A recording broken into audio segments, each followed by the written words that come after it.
Então, o que ela vai dizer? Ao contrário das reformas eclesiais anteriores, a reforma digital é movida não tanto por teologias, dogmas e política, embora isso, né, continue presente, mas sim pelas práticas espirituais digitalmente intensificadas de crentes comuns, com acesso global entre si, né, às redes, e a todas as formas de conhecimento religioso previamente disponíveis apenas ao clero, aos estudiosos e a outros especialistas religiosos. Né? Que é semelhante ao que aconteceu com Lutero. O que Lutero fez? Ele tirou a Bíblia de dentro dos conventos e dos mosteiros e colocou nas mãos do povo em geral. Né? E o que acontece hoje? As pessoas em geral começam a tirar, digamos assim, a teologia, os dogmas de dentro da igreja e trazer isso para o debate público das redes. Né? Então a teologia começa a sentir esse confronto, digamos, com essa realidade. Né? Como é que a gente vai trabalhar uma teologia mais canônica se agora todo mundo pode falar sobre teologia? Como é que a gente vai definir o que é o dogma se hoje todo mundo tem o seu pitaco próprio sobre o que é a moral da igreja, ou, né, a justiça social? Se tudo isso está no debate público e todo mundo pode publicar suas mini-teses, né, na rede digital, como fez Lutero. Né? Então, tudo isso começa a desafiar a igreja. E é bem interessante esse trecho de um discurso que o Papa Francisco fez em 2014 num congresso da Pastoral das Grandes Cidades, né? Um congresso internacional de Pastoral das Grandes Cidades. E olha só que interessante, ele vai dizer, lá pelas tantas, viemos de uma prática pastoral secular em que a igreja era o único ponto de referência da cultura. Né? Pensem lá no período de Lutero, quer dizer, as artes, a literatura, né? A igreja era a grande produtora de cultura. Mas não estamos mais nessa época, ela passou. Hoje não somos mais os únicos que produzem cultura, nem os primeiros, nem os mais ouvidos. Precisamos, portanto, de uma mudança de mentalidade pastoral. É um pouco isso que está no caldo desse ambiente digital. Quem que produz cultura hoje? O que é esse fenômeno dos blogueiros, alguns anos atrás, dos youtubers hoje? Pessoas comuns, muitas vezes jovens, adolescentes, que graças à facilidade, né, e ao custo menor das mídias digitais, começam a produzir conteúdo e muitas vezes tem um alcance que vai muito além de grandes meios de comunicação, grandes empresas, né, pessoas comuns que produzem cultura. Né? Então pensem nisso também no âmbito teológico, da igreja, né, pessoas comuns que passam a produzir, não a fé, mas enfim, a reflexão sobre a fé, reflexões teológicas, né, o catolicismo, o sentido do que é católico, né, tudo isso está nisso que o próprio Papa Francisco também reconheceu nesse evento. Mas, né, o que o livro tenta resgatar é que a igreja não ficou parada diante desse cenário. Né? Então o que eu chamei no livro de contra-reforma digital é para dar um pouco essa ideia, quer dizer, a igreja também respondeu a esse fenômeno da reforma digital. Né? E vocês sabem que os papas, desde Paulo VI, logo após o concílio, eles publicam todos os anos uma mensagem para o Dia Mundial das Comunicações Sociais. Né? Então, todo ano eles lançam um tema e o Papa escreve uma mensagem sobre esse tema. E nos últimos anos é interessante perceber como a questão do digital também aparece bem forte aí, na própria reflexão da igreja. Né? Então essa contra-reforma, de certo modo, já começa aí, nesse sentido.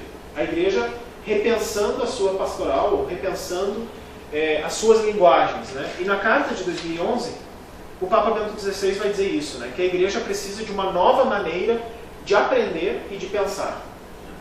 Então, quer dizer, já percebendo esse desafio do ambiente digital, o Papa reconhece que a igreja precisa aprender a aprender. Né?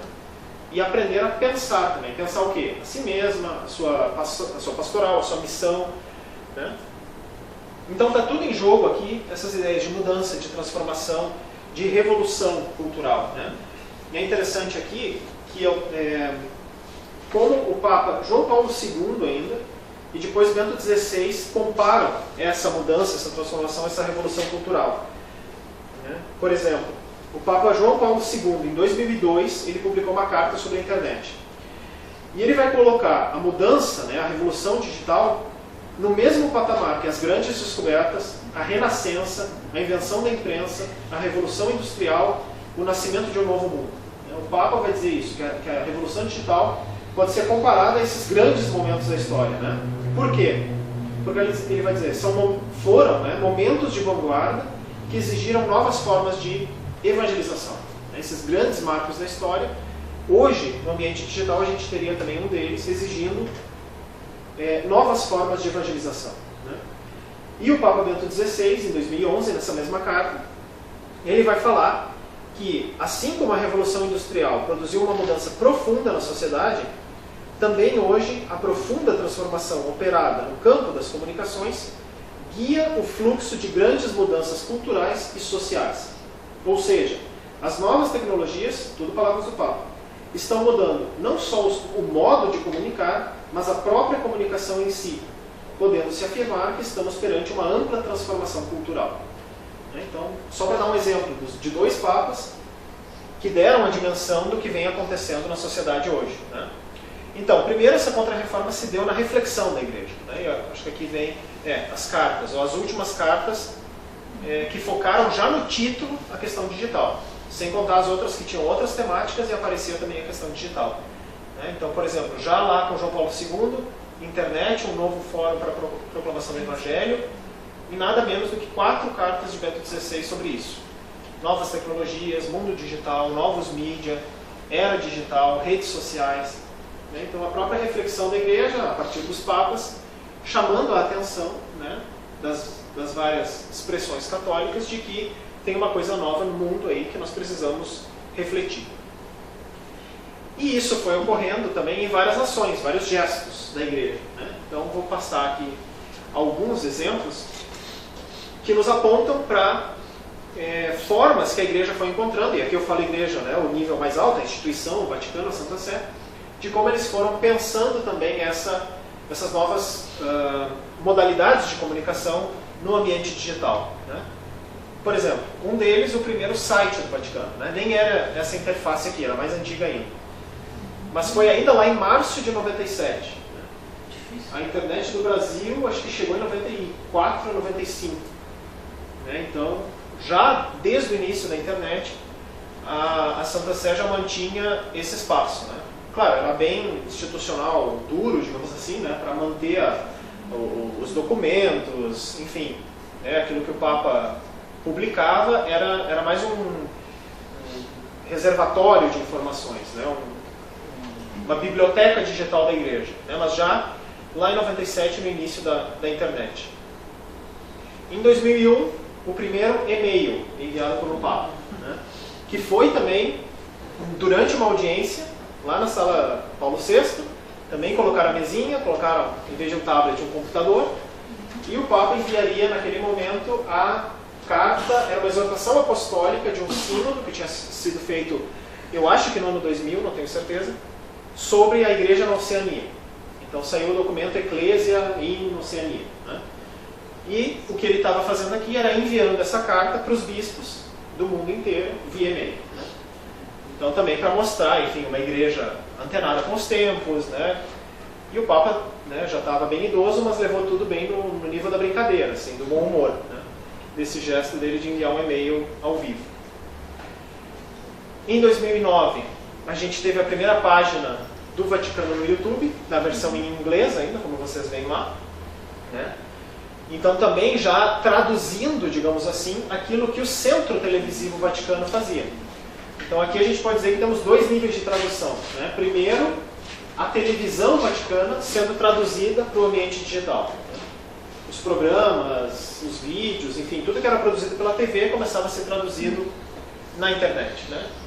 E o segundo nível de tradução, quer dizer, como é que a gente traduz o que é o catolicismo, o que é a vida da igreja lá no Vaticano, em imagens, né? O Centro Televisivo já fazia isso, mas a partir do momento que eles começam a ter presença no YouTube, né, os vídeos têm que ser mais curtos, a linguagem tem que ser outra, então é a TV se reinventando e a igreja se reinventando junto nesse processo.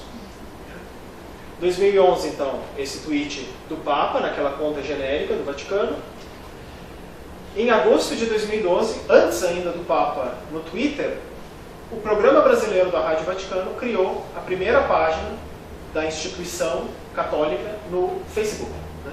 E o livro pega, né, eu peguei justamente esse caso para contar um pouco isso, como é que esse grupo teve essa ideia, antes ainda do Papa, de criar isso aqui. Então o jornalista que fez esse processo, ele conta um pouco, né, os detalhes, os dilemas também com a diretoria, os medos, os anseios e tudo, né? E a forma que eles foram respondendo. E aqui também a gente tem essa dupla tradução, né?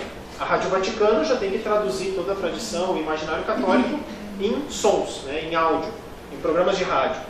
E aqui é a rádio presente numa rede social, né? Então também, o que significa uma rádio na rede social, né? Como é que a gente traduz um programa de rádio em posts de YouTube, de Facebook, né?